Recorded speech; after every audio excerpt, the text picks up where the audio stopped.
Afin que je ne m'orgueillisse pas à cause de l'extraordinaire des révélations, il m'a été donné une écharde pour la chair, un ange de Satan pour me frapper au visage. À ce sujet, j'ai supplié 3 fois le Seigneur qu'elle me soit retirée, et il m'a dit: ma grâce te suffit, car ma puissance s'accomplit dans la faiblesse. 2 Corinthiens 12, 7, 9. L'apôtre Paul raconte aux Corinthiens une expérience hors du commun, vécue 14 ans plus tôt. Il était enlevé dans le paradis, où il a entendu des paroles merveilleuses qui n'est pas permis à l'homme d'exprimer. Il ne sait même pas s'il était dans son corps ou non. Puis il a repris sa vie normale sur la terre.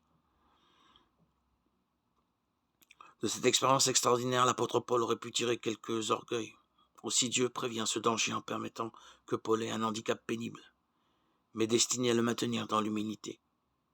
Même s'il était un chrétien exceptionnel, Paul avait en lui, comme tout chrétien, ce principe de mal que la Bible appelle la chair. Qu'on soit apôtre ou simple chrétien, la chair est là, incurable. 50 ans de vie chrétienne ne la rendent pas meilleure, elle reste toujours opposée à Dieu. Dieu a donc pris soin de son serviteur Paul pour le préserver et lui faire sentir sa faiblesse. Ainsi, la puissance de Dieu pouvait se manifester dans sa vie. Avons-nous une incapacité physique, une difficulté personnelle qui nous fait souffrir et dont Dieu n'a pas jugé bon de nous délivrer?